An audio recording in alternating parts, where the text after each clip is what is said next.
प्रिय भक्तजनों, आप सभी का स्वागत है गरुड़ पुराण में, जहां भगवान श्री हरि विष्णु पक्षीराज गरुड़ को मृत्यु के बाद आत्मा की रहस्यमय यात्रा के बारे में विस्तार से बताते हैं। ये कथा केवल सुनने की नहीं, बल्कि आत्मा को भीतर से जागृत करने वाली है।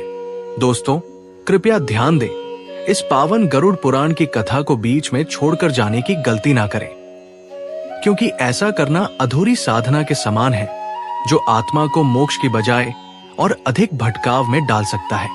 मैं भगवान श्री हरि विष्णु से प्रार्थना करता हूं कि जो भी प्रिय साथी इस वीडियो को श्रद्धा से देखें, चैनल को सब्सक्राइब करें, वीडियो को लाइक करें और कमेंट में लिखें, जय श्री हरि विष्णु। उनके समस्त पितरों की आत्माएं शांति और मोक्ष को प्राप्त करें और उनके घर में धन धान्य की कभी कमी ना हो, माता लक्ष्मी का स्थायी निवास बना रहे और उनके कुल में सदैव धर्म, भक्ति और मंगल का वास रहे। तो आइए आरंभ करें गरुड़ पुराण की ये दिव्य कथा। नमो नारायणाय।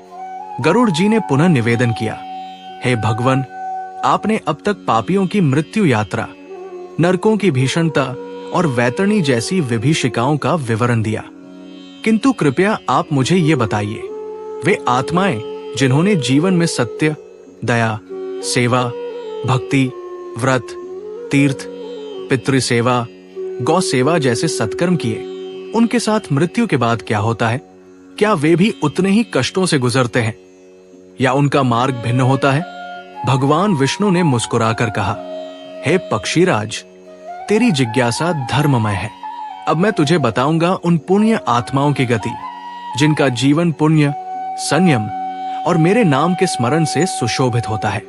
ऐसे लोग मृत्यु के समय दुख नहीं पाते, बल्कि एक अद्भुत शांति के साथ इस संसार से विदा होते हैं। जिस क्षण उनकी प्राणवायु शरीर को छोड़ती है, उसी क्षण उनके चारों ओर दिव्य प्रकाश फैलता है। वहां यमदूत नहीं आते, वहां आते हैं मेरे विशेष दूत, जो शंख, चक्र और पीतांबर से सुशोभित होते हैं। वे दिव्य दूत आत्मा से कहते हैं, हे पुण्यात्मन, तुमने धर्म का पालन किया, दूसरों की सेवा की, माता पिता की सेवा की, गौ सेवा, श्राद्ध, ब्राह्मण तर्पण, व्रत, तप, दान और तीर्थ का पालन किया। अब तुम्हारे लिए यम मार्ग नहीं, देव मार्ग है। चलो विष्णु लोक की ओर। ये सुनते ही आत्मा हर्ष विभोर हो जाती है, उसका भय समाप्त हो जाता है। जहां पापियों को खींचा जाता है, वही पुण्यात्मा को आदर और आर्द्रता के साथ आमंत्रित किया जाता है। सत्य दान तपः शीलन सेवा धर्मो व्रत शुभम, ये कुर्वन्ति नरालोकेते यान्ति विष्णु सन्निधिम। जो मनुष्य सत्य, दान, तप, सेवा और व्रत करते हैं, वे अंत में विष्णु लोक को प्राप्त करते हैं। अब आत्मा की यात्रा प्रारंभ होती है, पर वो 66,000 योजन के नरक मार्ग से नहीं जाती, बल्कि सुगंधित पुष्पों से सजी देवपद से गुजरती है। वहां मंद वायु चलती है, दिव्य गंध आती है, गंधर्व और अप्सराएं पुष्प वर्षा करती है। मार्ग में गंगा का जल, सप्तर्षियों का आशीर्वाद और देवताओं का सत्कार मिलता है। गरुड़ जी चकित होकर पूछते हैं, हे भगवान, ये पुण्य आत्मा कौन से कार्य करते हैं जिससे इन्हें ये दिव्यता प्राप्त होती है? भगवान विष्णु उत्तर देते हैं, हे गरुड़, जो लोग धर्म पूर्वक जीवन जीते हैं, जो सत्य बोलते हैं, जो दान करते हैं बिना अहंकार के, जो श्राद्ध और तर्पण करते हैं पितरों की मुक्ति के लिए, जो गौ का दान और सेवा करते हैं, जो तीर्थ यात्रा करते हैं, जो ब्राह्मणों को संतोषपूर्वक भोजन कराते हैं और जो मरण के समय मेरा नाम नारायण लेकर देह छोड़ते हैं, उनका ये पुण्यमय मार्ग सुनिश्चित होता है। गवा दानन जल प्रदानम अन्न शुद्ध तपश्चियत कुर्वन्ति सदा नित्यते विष्णुब्दम लभन्ते। जो व्यक्ति गाय का दान, जलदान, अन्नदान और तप करते हैं, वे अंततः विष्णु पद को प्राप्त करते हैं। भगवान विष्णु बताते हैं कि अब इन पुण्य आत्माओं की यात्रा में उन्हें 16 नगरों से नहीं गुजरना पड़ता, उन्हें वैतरणी नहीं पार करनी पड़ती, बल्कि उनके मार्ग में श्वेत अश्वों द्वारा खींचे गए दिव्य रथ आते हैं, जिसमें बैठकर वे सीधा पुण्य लोक की ओर प्रस्थान करते हैं। उस मार्ग में कोई चीत्कार नहीं, कोई सर्प या बिच्छू नहीं, कोई भय नहीं, केवल प्रेम, प्रकाश और दिव्य शांति होती है। पुण्य आत्मा अपने साथ अपना पुण्य संचय रूपी तेज लेकर चलता है। हर तीर्थ, हर गोदान, हर संकल्प उसकी यात्रा को तेज करता है। जब वो विष्णु लोक के द्वार पर पहुंचता है तो द्वारपाल कहते हैं, हे पुण्यात्मन, स्वागत है तुम्हारा इस लोक में, जहां ना जन्म है ना मृत्यु, केवल सेवा और शांति है। गरुड़ जी भावुक होकर पूछते हैं, हे भगवान, क्या सामान्य मनुष्य भी ये दिव्य गति प्राप्त कर सकता है? भगवान विष्णु कहते हैं, हे पक्षीराज, ये गति किसी वर्ण, जाति या कुल से नहीं जुड़ी। ये केवल कर्म और श्रद्धा से जुड़ी है। जो मनुष्य हर दिन सच्चे मन से मेरा स्मरण करता है, अपने परिवार की सेवा करता है, पाप से बचता है और जीवन के अंत में नारायण नाम स्मरण करता है, वो चाहे कोई भी हो, मेरी शरण में आ सकता है। न जाति न कुलन दृष्ट न धन न च रूपता, भक्तों प्रियता नित्य सा यान्ति मम सन्निधिम। मैं ना जाति देखता हूं ना धन, मुझे केवल भक्ति प्रिय है और वही व्यक्ति अंत में मेरे पास आता है। भगवान विष्णु ने गरुड़ जी को देखकर गंभीर स्वर में कहा, हे पक्षीराज, अब मैं तुझे उस विषय का ज्ञान दूंगा जो सामान्य प्राणियों को बहुत ही सामान्य प्रतीत होता है, परंतु वास्तव में वो आत्मा की मुक्ति से जुड़ा सबसे सूक्ष्म और प्रभावशाली कर्तव्य है। श्राद्ध और तर्पण ये केवल एक धार्मिक परंपरा नहीं, बल्कि ब्रह्मांड की सूक्ष्म गति को चलाने वाला वो रहस्यमय सेतु है जो जीवित और मृत दोनों लोकों को जोड़ता है। जब कोई जीव अपने पूर्वजों के निमित्त श्राद्ध करता है तो वो केवल अन्न नहीं अर्पित करता, वो उस आत्मा को ऊर्जा, तृप्ति और गति देता है जो मृत्यु के पश्चात यम मार्ग में कहीं भटक रही होती है। मृत्यु के बाद जब आत्मा प्रेत शरीर में होती है और यमलोक की ओर लंबी यात्रा पर बढ़ती है, तब उसे मार्ग में ना जल मिलता है, ना छाया, ना अन्न। उस समय यदि उसके परिवारजन श्राद्ध नहीं करते तो वो आत्मा भूख प्यास से व्याकुल होकर नरक द्वार तक पहुंचती है और बार बार सोचती है, जिनके लिए उसने अपना जीवन दिया वे अब उसे याद तक नहीं कर रहे। हे गरुड़, ये भावनाएं केवल मानविक नहीं, आध्यात्मिक रूप से भी आत्मा को भारी बना देती है और उसका अगला जन्म भी उसी पीड़ा से ग्रसित हो सकता है।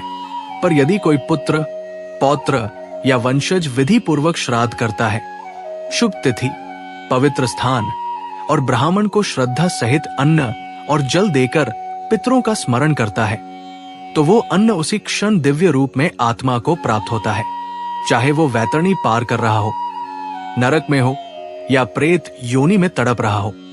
भगवान विष्णु आगे कहते हैं कि जो मनुष्य ये मानता है कि मृत्यु के बाद कुछ नहीं होता, वो न केवल अपने पितरों की आत्मा को भूखा छोड़ता है, बल्कि अपने जीवन की उन्नति का मार्ग भी स्वयं बंद कर लेता है, क्योंकि पितृलोक से ही उस व्यक्ति को बुद्धि, समृद्धि और संतान प्राप्ति का आशीर्वाद मिलता है।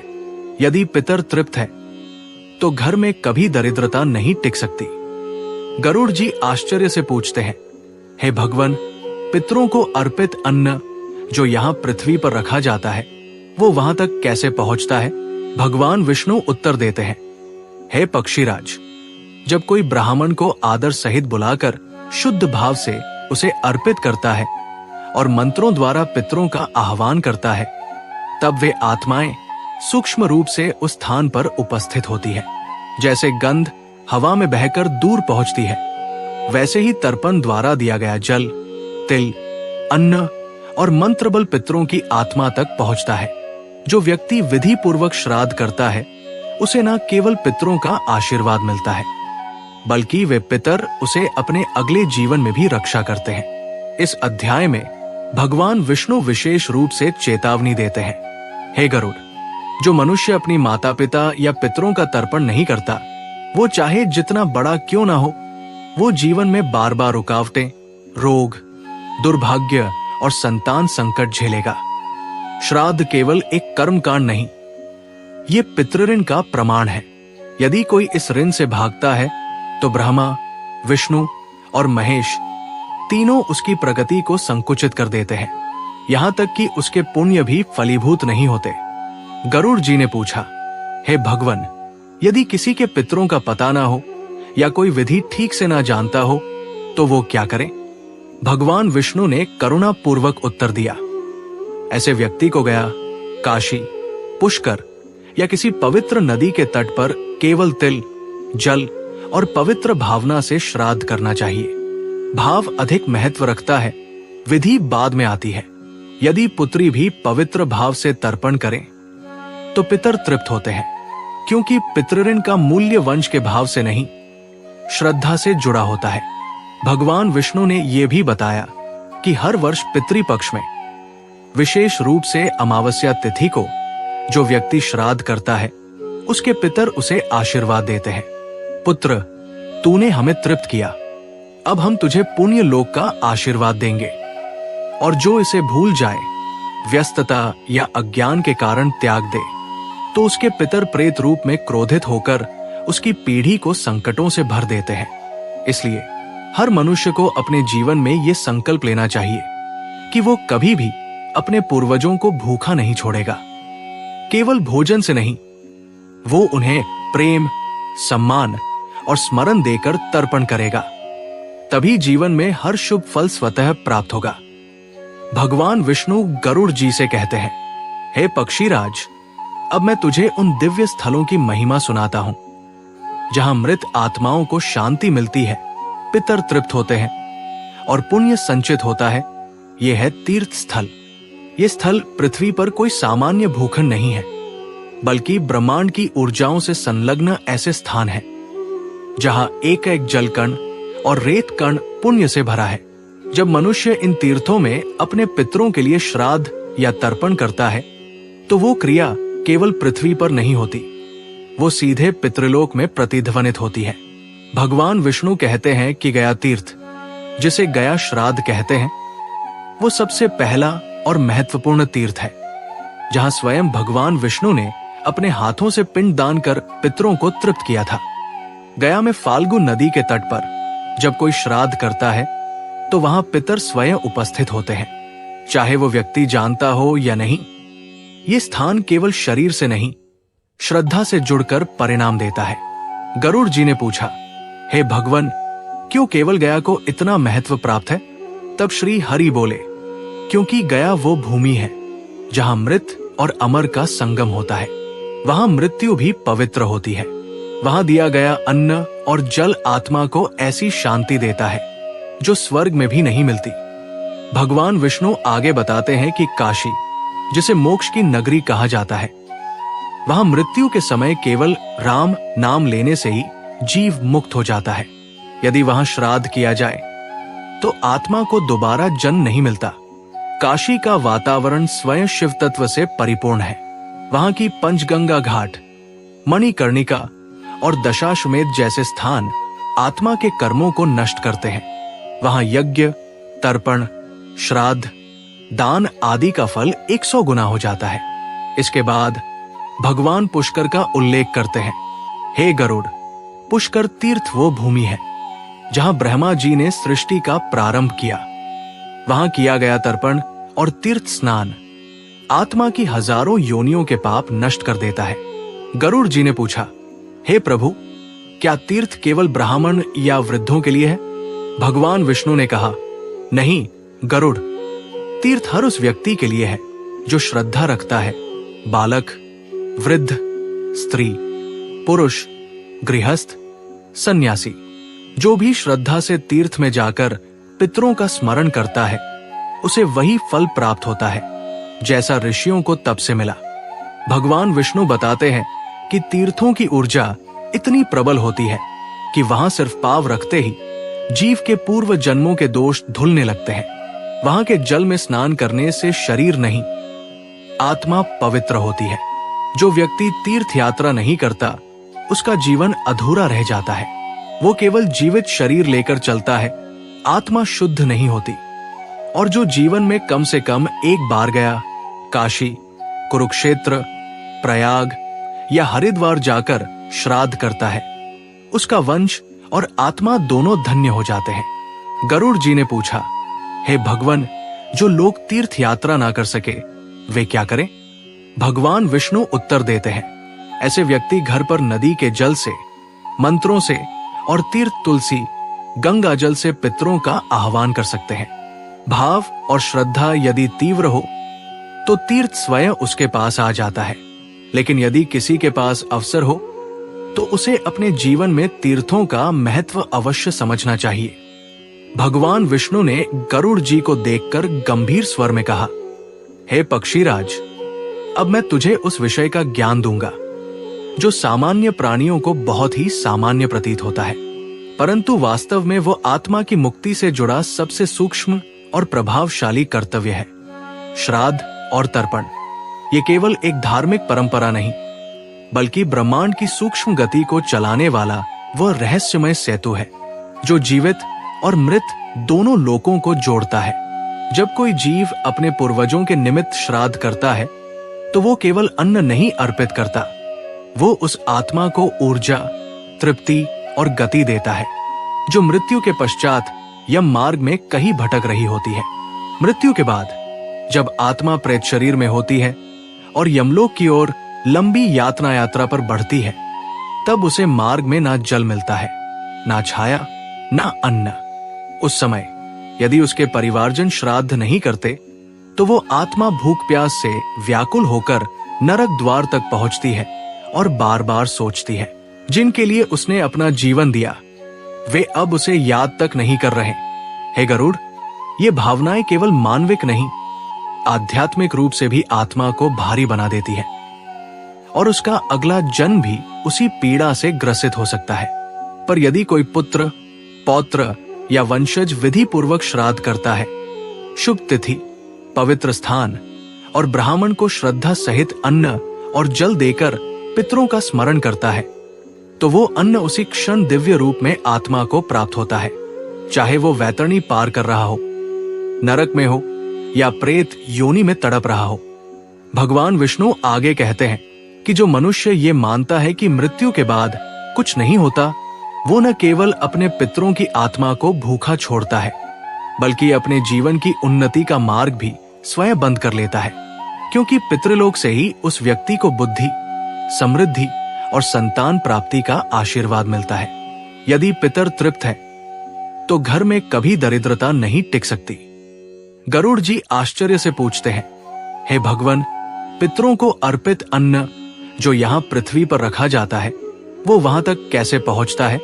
भगवान विष्णु उत्तर देते हैं, हे पक्षीराज, जब कोई ब्राह्मण को आदर सहित बुलाकर शुद्ध भाव से उसे अर्पित करता है और मंत्रों द्वारा पितरों का आह्वान करता है, तब वे आत्माएं सूक्ष्म रूप से उस स्थान पर उपस्थित होती है। जैसे गंध हवा में बहकर दूर पहुंचती है, वैसे ही तर्पण द्वारा दिया गया जल, तिल, अन्न और मंत्र बल पितरों की आत्मा तक पहुंचता है।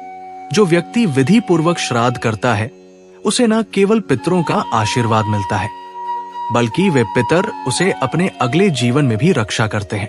इस अध्याय में भगवान विष्णु विशेष रूप से चेतावनी देते हैं, हे गरुड़, जो मनुष्य अपनी माता पिता या पितरों का तर्पण नहीं करता, वो चाहे जितना बड़ा क्यों ना हो, वो जीवन में बार बार रुकावटें, रोग, दुर्भाग्य और संतान संकट झेलेगा। श्राद्ध केवल एक कर्म कांड नहीं, ये पितृऋण का प्रमाण है। यदि कोई इस ऋण से भागता है तो ब्रह्मा, विष्णु और महेश तीनों उसकी प्रगति को संकुचित कर देते हैं, यहां तक कि उसके पुण्य भी फलीभूत नहीं होते। गरुड़ जी ने पूछा, हे भगवान, यदि किसी के पितरों का पता ना हो या कोई विधि ठीक से ना जानता हो तो वो क्या करे? भगवान विष्णु ने करुणा पूर्वक उत्तर दिया, ऐसे व्यक्ति को गया, काशी, पुष्कर या किसी पवित्र नदी के तट पर केवल तिल, जल और पवित्र भावना से श्राद्ध करना चाहिए। भाव अधिक महत्व रखता है, विधि बाद में आती है। यदि पुत्री भी पवित्र भाव से तर्पण करें तो पितर तृप्त होते हैं, क्योंकि पितृऋण का मूल्य वंश के भाव से नहीं, श्रद्धा से जुड़ा होता है।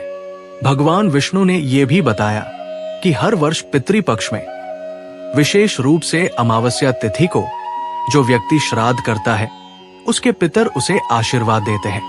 पुत्र, तूने हमें तृप्त किया, अब हम तुझे पुण्य लोक का आशीर्वाद देंगे। और जो इसे भूल जाए, व्यस्तता या अज्ञान के कारण त्याग दे, तो उसके पितर प्रेत रूप में क्रोधित होकर उसकी पीढ़ी को संकटों से भर देते हैं। इसलिए हर मनुष्य को अपने जीवन में यह संकल्प लेना चाहिए कि वो कभी भी अपने पूर्वजों को भूखा नहीं छोड़ेगा। केवल भोजन से नहीं, वो उन्हें प्रेम, सम्मान और स्मरण देकर तर्पण करेगा। तभी जीवन में हर शुभ फल स्वतः प्राप्त होगा। धन्यवाद प्रिय भक्तजनों, आपने गरुड़ पुराण की इस दिव्य कथा को श्रद्धा और भक्ति के साथ श्रवण किया। ये कोई साधारण ज्ञान नहीं, बल्कि मृत्यु के बाद आत्मा की मुक्ति का मार्ग है। आपके इस पुण्य श्रवण से न केवल आपकी आत्मा को बल मिलेगा, बल्कि आपके समस्त पितरों को भी शांति और गति प्राप्त होगी। हम भगवान श्री हरि विष्णु से प्रार्थना करते हैं कि आपके कुल में सदा धर्म बना रहे, आपके घर में माता लक्ष्मी का वास हो और जीवन में कभी भी अशांति, रोग या दरिद्रता का प्रवेश ना हो। यदि आपको ये कथा सार्थक लगी हो तो कृपया चैनल को सब्सक्राइब करें, वीडियो को लाइक करें और कमेंट में लिखें जय श्री राधे कृष्णा, जय श्री हरि विष्णु।